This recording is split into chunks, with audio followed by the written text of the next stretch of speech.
You're listening to the Renegade Blitz, the best podcast for Steelers fans by Steelers fans. Follow us on Twitter at Renegade Blitz, at RBlitzPod, and at Blitz Videos. Read articles on RenegadeBlitz.com, like us on Facebook, and subscribe to our podcast on your favorite podcast app. Welcome back to the Renegade Blitz podcast. It's the crew. Ty Polk, Chris Ward, Pete Walker, the Don, who's fresh off of reporting on Penn State versus Rutgers. Hope you had a great weekend, Brendan. I had a pretty good weekend Friday night with trying to keep everything together with the high school sports here in our area, Pittsburgh. But guys, the main thing we're here to talk is the Steelers. And if you want a plus for this game, the Steelers put up over 20 points. And they actually put up 20 points in a half, the first half. And you want to know something? The Steelers actually put up 30 points. But here's the problem. It was in garbage time. I mean, but when you look at with this offense, I guess garbage time is the best time. So, I mean, it's better late than never, I guess. I mean, let's talk about the burning questions in there, because I got guys that are already trying to discredit Kenny Pickett 6 games in. People who are maybe hyping him up to slightly unrealistic, but still because he's only a rookie standards. But I think that first half was exactly what you wanted out of a rookie quarterback. That second half was less than ideal. Do you guys agree with that? We'll start with Brandon. You actually weren't in the stadium this time, as you mentioned in the prelude to this podcast opening. But you got to see it on TV. So you've been you were the guy that put him up as Kirk Cousins plus, and at times he kind of lives up to that billing. But at the same time, it's when you put in Kirk Cousins plus, usually you have situations in which he looks like Kirk Cousins, but the one that got blown out against the Dallas Cowboys. Yeah, it was a little Jekyll and Hyde-ish. I'm trying to watch it back, but Kenny Pickett is a microcosm of the team right now. They're only good for one half. They're not good. You can't sustain it from half to half, game to game, possession to possession, quarter to quarter, play to play. It's too much inconsistency in their performance right now, and that's why they are 3-7. I mean, the one thing I want to ask just right now, there's a certain person who I've been wanting on this podcast for a while. He's solidly into a lot of the things we like: professional wrestling, football. I won't mention names because I think that's unfair.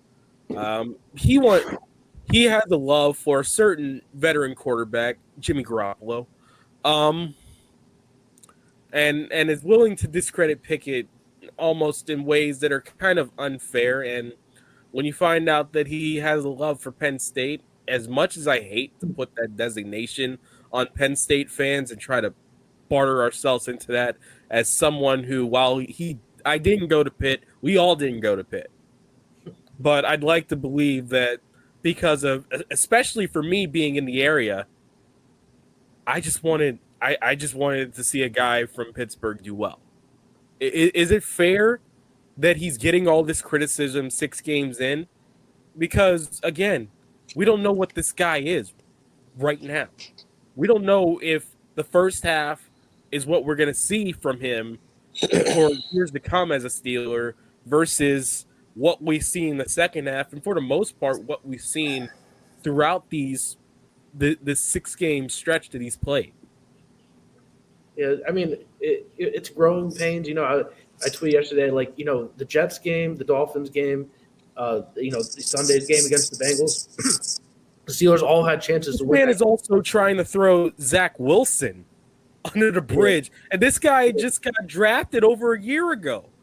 I mean, I'm always one of, if you can get your guy, get him. But at the same time, I don't think people are really ready to understand that sometimes the expectations for rookie quarterbacks as rightfully, especially if their first round pick is deserved. I don't think people realize that it takes everyone time, not to put someone in the Josh Allen perspective, but I'd like to believe that if Kenny Pickett does have a breakout, it's going to look more similar to Justin Fields opposed to Josh Allen. Yeah, I mean, and that's going to be year 2 or year 3.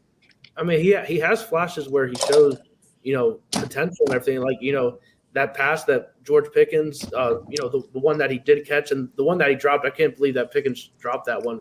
Those were great passes by Pickett. But then there's other times where, he's missing receivers over the middle of the field, or, he's not navigating the pocket, right, which was a big concern when he was coming out of Pitt, was that he would kind of drift back and everything. But, I mean, there's just so many different, issues with the offense right now. I mean, they put up 20 points in the first half, and then, they just, completely collapsed in the second. I saw a stat that said the Bengals, they blitzed Pickett a lot in the first half, and then they kind of pretty much just rushed forward in the second half, and that's when he struggled. So they made halftime adjustments, and the Steelers really coaching across the board has been lacking all year, really, I think, defensive side of the ball, and obviously with Matt Canada's offense. I had to unmute you. I had to mute you for a second because you were pouring pop. Oh, yeah, thank you. Yep. But go ahead, Brandon. You heard that. Well, here's the thing.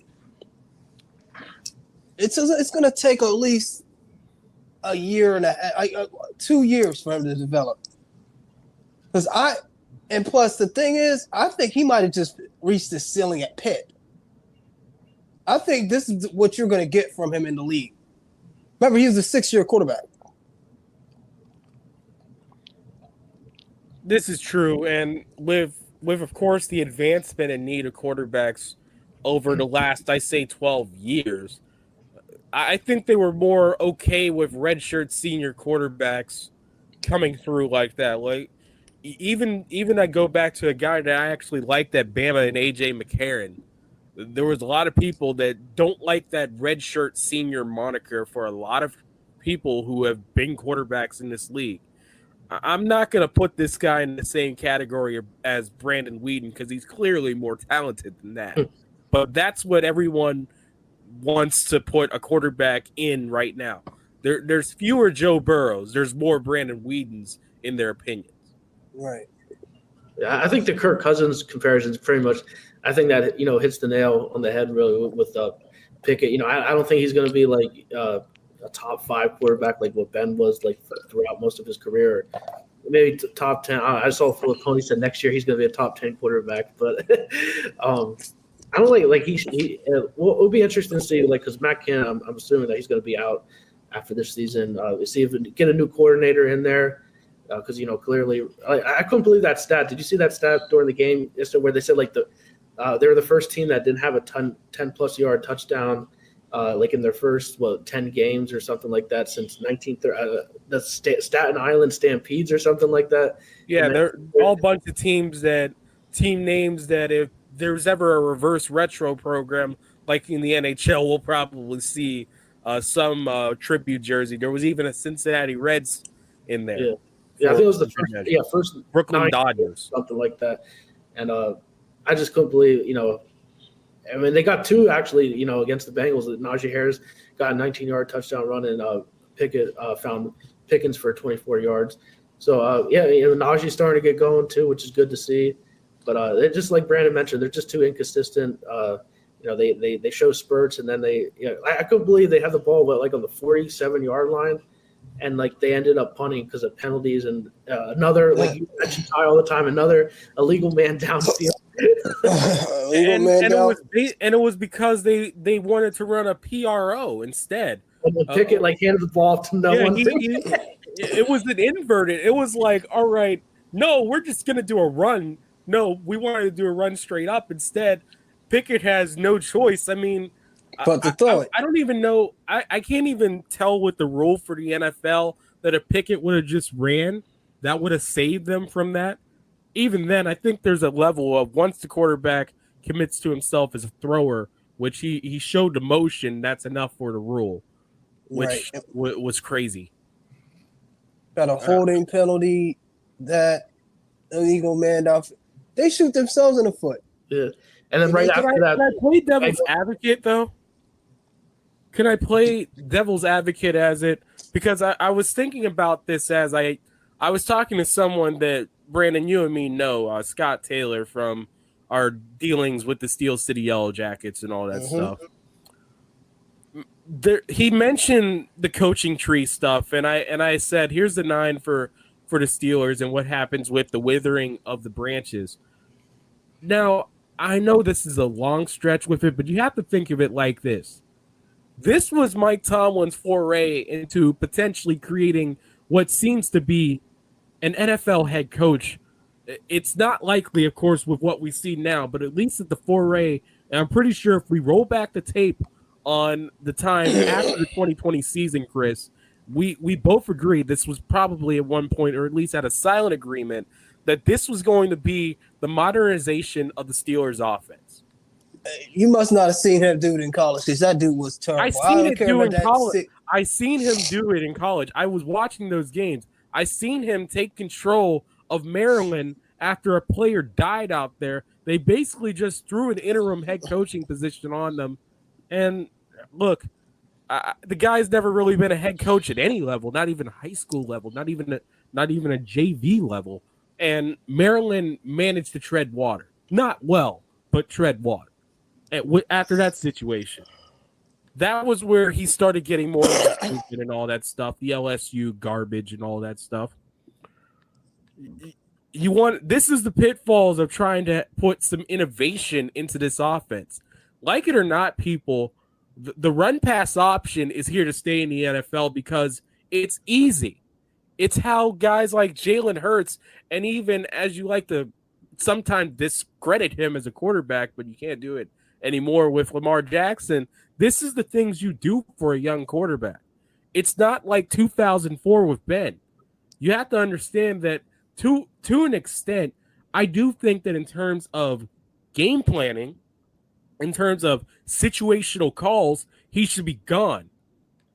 But innovation in terms of trying to put together something that resembles a modern NFL offense with these run pass options, you have to do them for rookie quarterbacks. They do it for every rookie in this league now.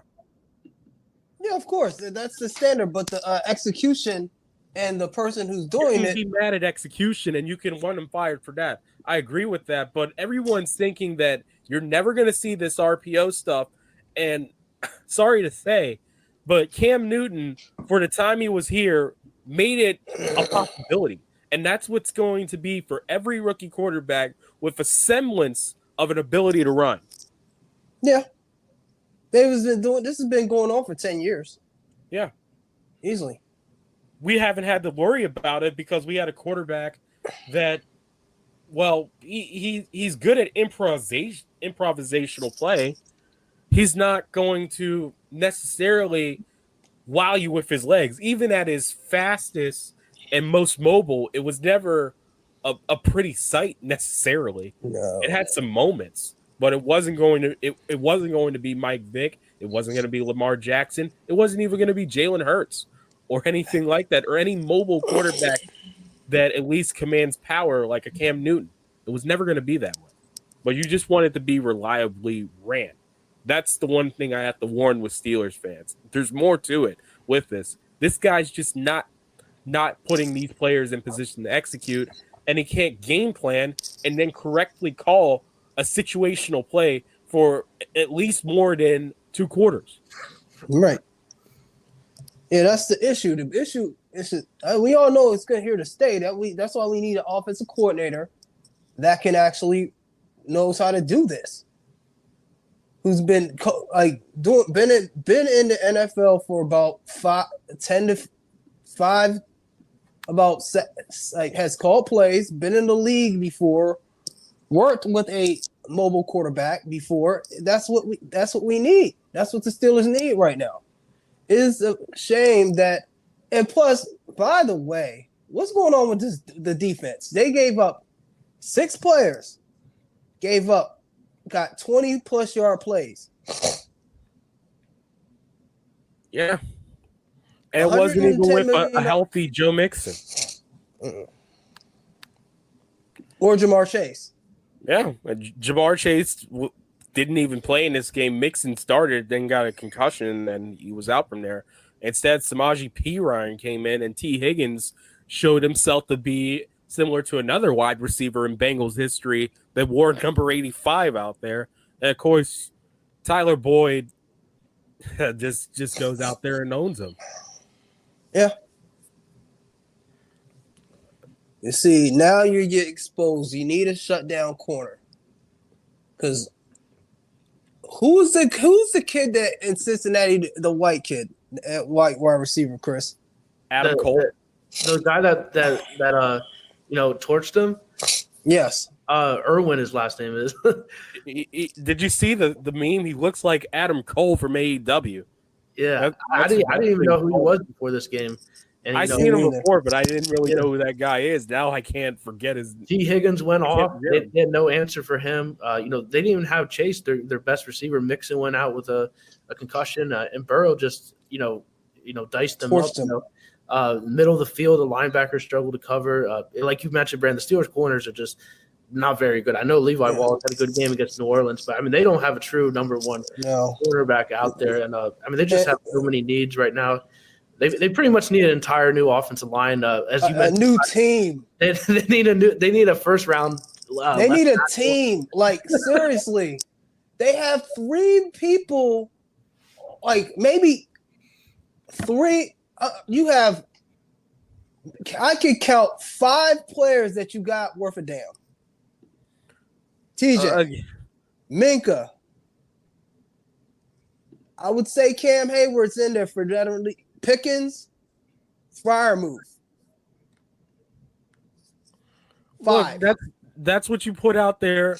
That's what you put out there for this team. And again, when they paid this money to Minka Fitzpatrick, when they paid it to TJ Watt, and Cam Hayward was the first domino off the board for those 3.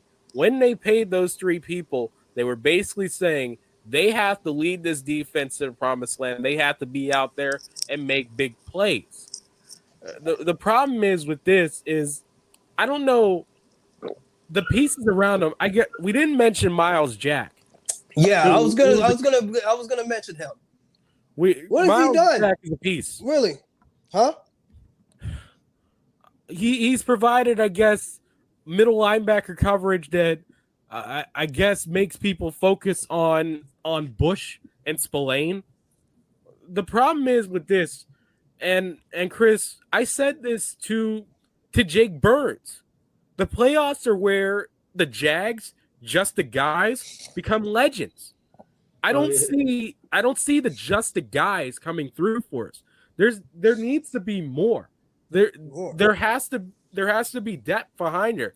It has to be depth scoring, for lack of a better term, or depth defense that makes plays out there for the Steelers, because it can't be the high-end talent when the high-end talent gets shut down. For a little bit, George Pickens was stayed up a little bit. You have to find other people out there, and this is where you pay a guy like Deontay Johnson. We disagree with the contract, but he's paid like a top 15 wide receiver. He has to be a top 15 wide receiver. When you have all these other players, you have to step up to the level. There are people that are finally beginning to see Alex Highsmith's, I guess, gifts out there now that he's back out there with TJ Watt. And really, with Watt, you just have to be a really good shotgun right beside him. And he's going to get paid in a way like Bud Dupree by someone, I guess, from that. The problem is that's not going to be the Steelers, no matter how high the cap goes. And it's going to and that is the reason. This is what I'm talking about. Can you trust? That's when Andy Whitener comes in, because you got to draft these players. You got to turn around y'all drafted situation, because he's gone. He's gonna get a bag somewhere else. Apparently, they have picks all throughout. They have a pick that right now their first round pick is number 8. Then they have a pick 34 and pick 39 at this moment. This is where the Steelers cannot miss, or if they package up any of those picks to trade back, they can't miss. Regardless, everywhere they have to go now, they had a hit. They got a hit. And it cannot miss for 1 second, or else this rebuild is going to extend into well into the decade of the 2020s. Yeah. You got to get that offensive lineman. They got to get that tackle.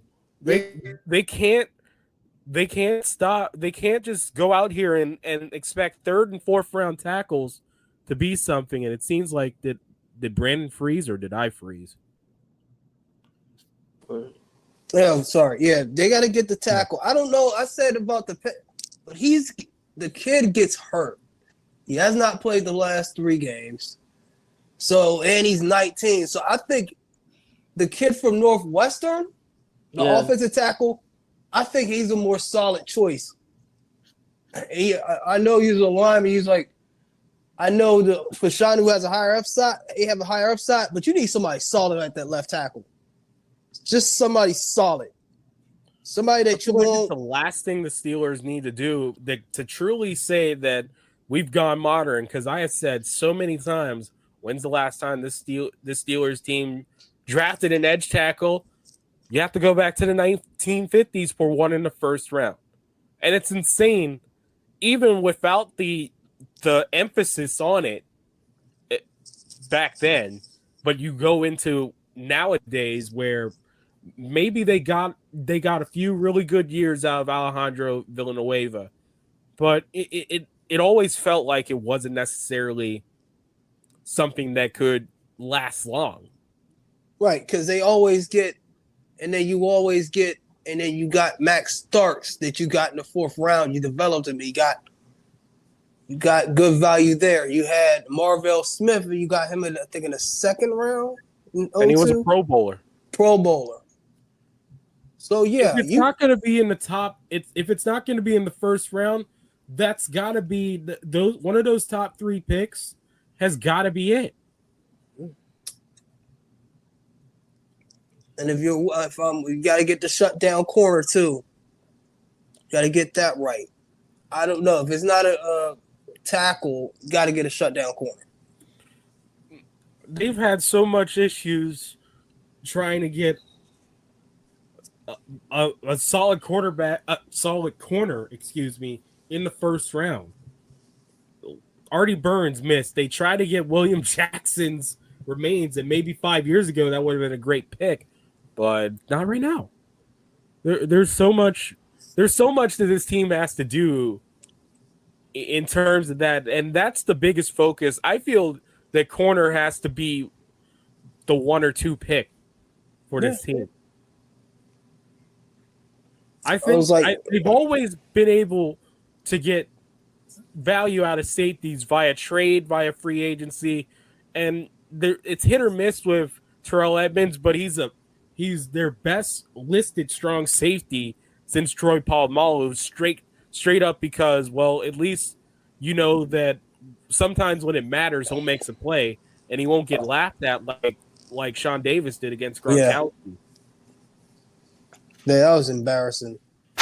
I'll never forget that.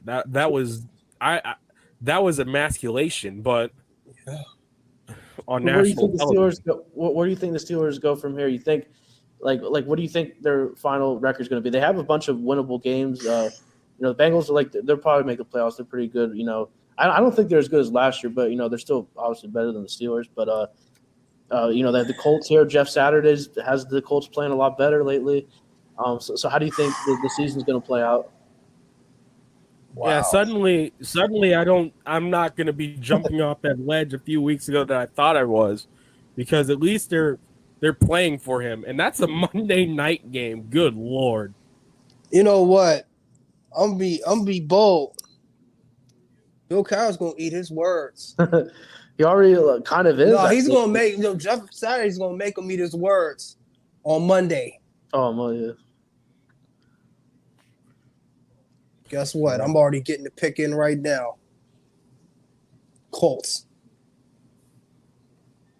Well, let's see who else is on the docket. I mean, Colts are going to beat them. Falcons, So I don't know how. the Ravens, the Panthers, the Christmas Eve game between the Raiders, another Ravens showcase on January 1st, and Deshaun Watson versus the Pittsburgh Steelers in Heinz Field to end the season.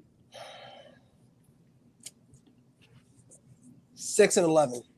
That's what I've seen a lot of people. They've been saying 6-11. And I'm giving them the Atlanta game. Yeah, Pitts is out. Kyle Pitts is out. So I'm giving them both Atlanta's Atlanta and Carolina. They should win that game. I think I'm giving them too. And they'll beat the Raiders when they're that's going to be too special. That feels like something that they have to do. That feels like something that they just absolutely have to win. Like, if you're not up for that, if they lose that, they're ending the season on a 3-game losing streak. if they're not doing that, I think it'll probably be the hashtag. It might be time. That would be. It would be a time. As You know much as what? I want to stay off that ledge, because I would view it like this. There's no way in hell you can't get up for a game before Christmas that means so much to this organization. There's few turning points for an organization that was bigger than that. The only one bigger is real. There's few bigger, and it's when Tom Brady took over the controls in New England. It's when Joe Montana became a San Francisco 49er. And it's when the Immaculate Reception happened. Yeah. If you can't get up for that game as you wear that, and you want to know something, that's whenever they're going to break out the 70s throwbacks. I know it for a fact. Oh yeah, they will. They have to on that game. But if you're not getting up for that, with that helmet on, with those colors on, in Pittsburgh, there's no way you're going to win the rest of the season. I wouldn't even give predictions at saying it's a loss. Yeah, I mean they just like the defense, that was really give up 37 points to the Bengals when they don't even have Chase and P. Ryan, their backup running back, had 3 touchdown receptions at 29 yards on a screen pass was one of them. Yeah, you can't defend a screen. And the defense is supposed to be their strength. I mean, to have Pickett's, one was a garbage time touchdown, but they still, put up 30 points still.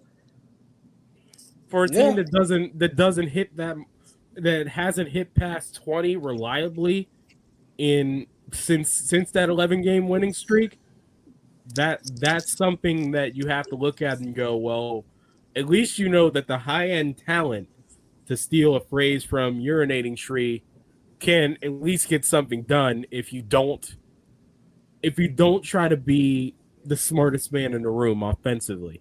Right. Which Canada tries to be, but like I always said, if he was twice as smart, he'd still be stupid. But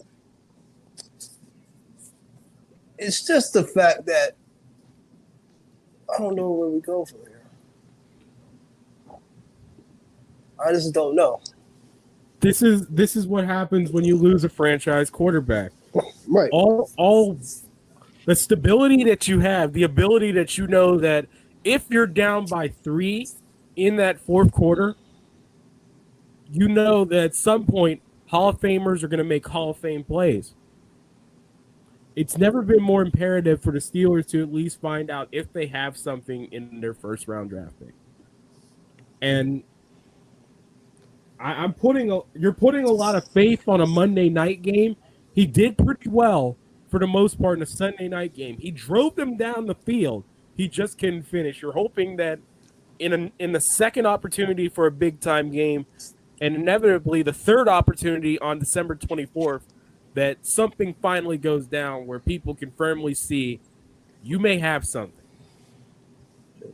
Yeah, that's the thing right now is that Pickett's just along with inconsistencies, like he's just not coming up in those big moments. Like, not to compare him to Ben, but like, that's what Roethlisberger would always, he had that knack for being clutch and everything. I don't expect Pickett to be that right away, and you're kind of seeing that with the growing pains. But like you mentioned, Ty, I hope in these next couple of games, like he makes a big touchdown pass in the fourth quarter, or has a game-winning drive or something. Like he needs to show that. I know it's not all on him. He had the Matt Canada issue. The offensive line hasn't been playing well. They finally got the run game. Sometimes get pockets. Sometimes is the key word. Consistency all around the offense is really a big question.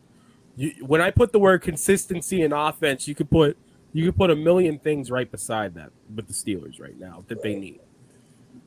They need consistency everywhere. It's just like everywhere. It's like you can't compare.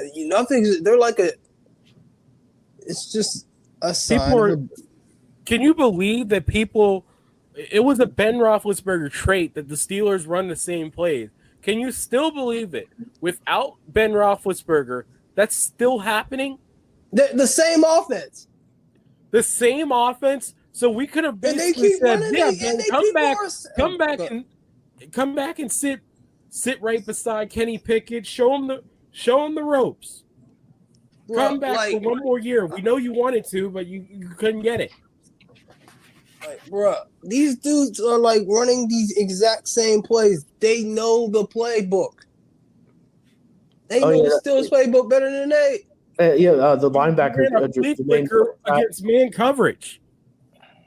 The linebacker for the Bengals, Jermaine Pratt, said that like you said, Brandon, about saying like they called the same plays. He said it flat out, like that's how like their adjustments or something like. And you do see that. Like, how many times have you seen that jet sweep? I mean, I like a jet sweep, but I mean, how many times is Matt Canada going to run that play?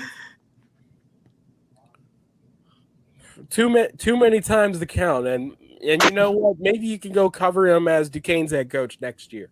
Yeah, right.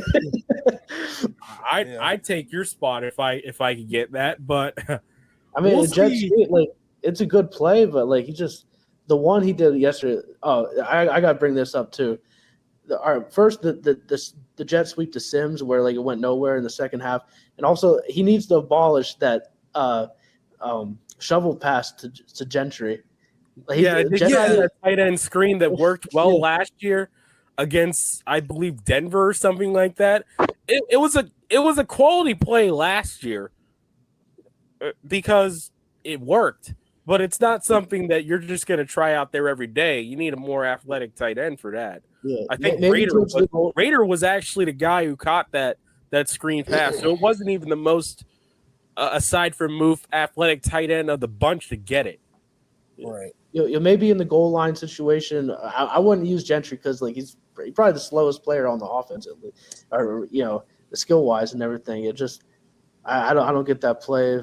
Matt Canada just the routes. I'm not an expert on route combinations, but just from what I hear from people that know more about me than football, like they say that his route concepts are not as advanced as other coordinators, and you see like you hear on Twitter people in the press box are saying like there's plays where the receivers are in the same spot on a play.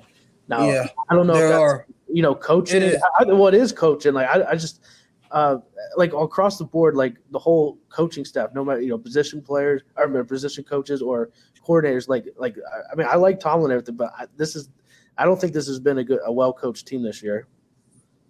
This is his worst coaching job, without a doubt. They've won off of pure motivation. Those games in which they've won were basically because he does. If there's one thing that Mike Tomlin can do more than anyone else, probably, maybe even more than Belichick, he can motivate a group to just go out there and play well above their pay grades. But at times with this, especially, at least on defensively, they're fine sometimes, but offensively, especially with this guy at the helm, you're just sitting there wondering, like, is there easy concepts that they can run? Can they run a dagger or if they're gonna have guys in the same area, can it be levels in which at least there's a purpose for it? There's nothing there that they run that makes a defensive coordinator go, we got to get on the line and stop that. And if there is, it was 3 years ago that they were on the line to stop that. And Buzz, he wasn't even the coordinator to do that. He was the quarterback's coach. Oh, you talking about Fichtner? Yeah, Fichtner. He was terrible too. He was a yes man for Big Ben. I mean, like Todd. One thing that Todd Haley always did good was he moved Antonio Brown around, and he always found ways to get. Antonio Brown obviously way better than any of the receivers the Steelers have right now. But still, I mean, they found ways to get him the ball, and like the Steelers are not doing that right now with their skill player. I mean, they got to get Deontay Johnson more involved. Like put him in the slot, move him around or something. Because I mean, he has no touchdowns this year. And his yardage is down, reception, everything. I mean, what was it? He got 5 for 22 yesterday. Yeah, I mean, I could see why he's like extremely frustrated right now. I mean, he just got a big payday and everything, and he has no touchdowns to show for this year. He wants, well, you at least have to like that he at least gives that much to actually earn that contract. But let's take a look at the guy they just fleeced over Chicago with. Chase Claypool is not doing much there, folks. 5 for 22 over 2 games. Yeah. So the question that really kind of takes that Steeler mystique about wide receivers right out the water. Yeah. When you look at the last couple of picks aside from Pickens. Yeah, I mean most of the time he hit, but I mean he did have some, James Washington. I mean, there's a few that Marcus Wheaton, I guess, but I mean, Washington hurt right now. Huh? James Washington. Yeah, I think so. Yeah, but, he might be out of the league too. We might be seeing him. I think Pickens has a lot of potential and everything, but he's got to be more consistent. He made a great catch in the fourth quarter. Then, like late in the game, he had a drop that it was for sure a touchdown. Yeah. Then he got ejected late in the game for a helmet-to-helmet hit, unnecessary roughness. He'd probably get a hefty fine for that. But I don't know. It's just. What do you guys think about that? The late hit that he got. Do you think he should have got ejected for that? Or, I mean, there was a scrum afterwards. What do you guys think about that play? I mean. You didn't see it. This is what he just hit. Boyd. Yeah. Yeah, he hit Boyd a helmet to helmet when they was getting the onside kick. Okay, yeah. That. I mean, there's onside kicks are just some of those things where the lack of success over the last few years. It's an exciting part of the game still, but they need to do something about that to try to at least make it not feel like a death sentence, even though the Browns almost did recover one earlier in the day against the Bills. I think if it's at least change that rule. If it heads out of bounds and it was last touched by the team that was supposed to recover it, it should go to the other team. Yeah, but here's the thing. Tomlin is 235 games. His team has not recovered an onside kick. What the hell, Tomlin? Well, you should probably view it like this. Let's see what their record is in that 235 games, and think there's probably a situation in which they haven't had to necessarily do the onside kicks. Yeah, but still, they haven't recovered one. A team usually gets at least one a year. I mean, the Madden 16 cinematic counts. No, I'm joking, but. Fire Tomlin. Fire Tomlin. That's what they say on Twitter. I just feel bad for that guy because he has. I actually think firing Canada today would actually give him more job security. Yeah, I mean, it looked like he's. I mean, at least knowledgeable that he made a bad hire. Like, I mean, that's just the way it is. I know, like, Steelers don't usually fire coaches. During the season, but I mean the Colts did. They fired their OC and the head coach, and they brought Jeff Saturday as the outside the box thing, and it's been working so far. I mean they almost beat the Eagles. What do you think? Nick Sirianni, he was a little too hyped there for that 1 point win there. I mean, basically, Yeah. he wouldn't have even had that. He wouldn't have even had that job. Really, if it wasn't for Doug Peterson leaving. Right. So he gets. Oh, he got actually fired. wa- Doug Peterson got fired. Well, I'm talking about. Well, technically, I view it No, he as got- a. I view it Oh, as yeah. a. I view it as something like that. He got like they mutually parted ways because I don't care what anyone says.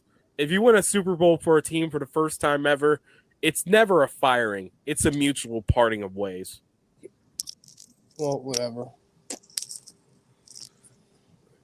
He was gonna get outsourced by Josh McDaniels if it wasn't for him deciding to say, nah, no thank you, I'm going back to New England. And Frank Reich comes in. So when you look at it like this, Right. everything kind of has worked out for him really well because when the ship began to sink, he managed to get off the boat just in time. Yeah. By the way, we didn't tell the story last week. We seen Nick Sirianni's brother, who coaches W&J at the at Cannon Mac for the Bethel Park Upper St. Clair game. Very nice guy. He made fun of the hat that I had because, of course, I wear this just about everywhere I go. But yeah, fun times out there. But guys, any last words before we wrap this up? I think we covered pretty much. The Steelers are just, their record says what they are. They're a 3-7 football team. They struggled, all season. They put together a week 1 win. Week 1 wins are always kind of weird. They beat the Bucs, who are not all that great, and then they beat a Saints team who are also, a losing team. They're mid. Yeah, they're mid. fest. Were you the one that used mid on the Twitter account? Yeah, I did. I was at work and I was like, I was bored, so I was like, yeah, I'm gonna say something about mid. I figured it was you. I'm like, Zach doesn't use words like that, and I know it's Brandon's words, so I knew it was. And people were like, and then there was some wise guy in the comments saying, "I don't think you know what mid means." I think I'll put it to you like this: the Steelers really are the definition of mid, because you know that if they had any sort of facilities together in that second half, they win that game. That was a winnable game for the most part. And the fact is, this team teeters on that edge between of mediocreness, being good, and being bad. They're right on that line. They're on the Mendoza line. They're on the Atlanta Hawks line. It's up to this organization and throughout what they do over not only the rest of the season but the next few years, if they want to tip themselves into that good line, stay on that nice medium, or tank and hope, or be bad and hope that they can eventually build themselves up to that good place. We'll find out. I'm Ty Polk. That's Chris Ward. That's Brandon Walker. This was the Renegade Blitz. Good night. Thank you for listening to the Renegade Blitz podcast. Follow us on Twitter at Renegade Blitz, at @RBlitzPod, and at Blitz Videos. Read articles on RenegadeBlitz.com, like us on Facebook, and subscribe to our podcast on your favorite podcast app. The Renegade Blitz podcast is available on Apple Podcasts, Google Podcasts, YouTube, Spotify, and wherever else you can listen to podcasts.